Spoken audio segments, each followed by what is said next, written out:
जॾहिं मोहम्मद यूसुफ हिकिड़ी दफ़ा जो वाक़ियो ॿुधायूं त कोटड़ीअ में उस्ताद मोहम्मद यूसुफ रहंदो हो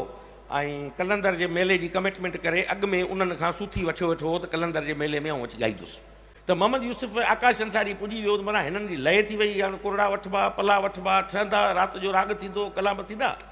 DC जी गाॾी अची मोहम्मद यूसुफ जे दर ते बीह रही चई आऊं कोन थो हलां त आकाश चयसि बाबा तुंहिंजी कमिटमेंट कयल आहे तूं उते पुॼ वञी हाणे हिन अहिड़ी उते खंदी हईं त जेका आकाश पूरी न करे सघे ऐं असीं राति जो पंहिंजी महफ़िल ॼमायूं हिन चयो बाबा हिकिड़ी शर्त ते आऊं विदुसि मोहम्मद यूसुफ चयो तूं मूंखे कलंदर जूं पुराणियूं धमालूं ॻाए ॻाए ॻाए ॻाए असां हाणे पूरा थी आहियूं का जदीद कलंदर जी धमाल लिखी ॾे त पोइ आऊं वञी ॻायां हाँ ॾिठई न को इहो आकाश का एतिरी देरि में लिखिजे ऐं न को इहो कलाम ठहे त मुंहिंजी जान छुटी वेंदी हिन चयो ठीकु आहे ओके आकाश उथो पन्नू खणी वञी लिखणु शुरू कयईं त जंहिं वक़्तु ही जोगी जाॻिया हिन भूअ सॼीअ जा भाॻिया पोइ सूर न रहंदा साॻिया कंदा सभु मस्तु कलंदर इहो लिखी पन्नू खणी अची यूसुफ जे अॻियां उछली चई अबा हाणे इहो पियो थी कलाम हाणे कंपोज़ कर मोहम्मद यूसुफ त कमाल जो कलाकार हो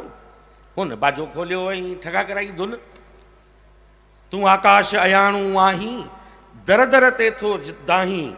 छो न अञा ताईं तूं पंहिंजे ॿाहुनि में ॿल भाई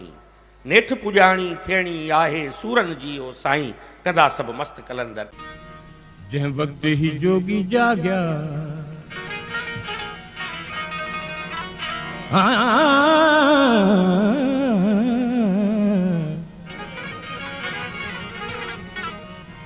जंहिं वक़्तु ही जोगी जाॻिया हिन भूअ सॼीअ जा भाॻिया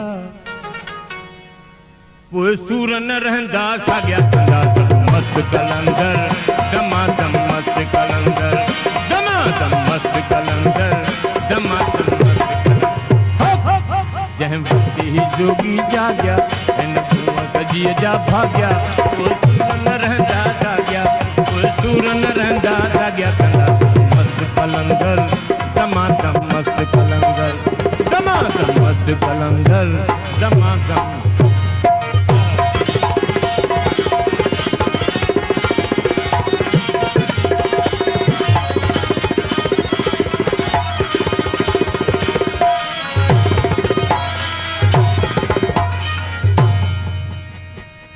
भगो आऊं न चुआं हाँ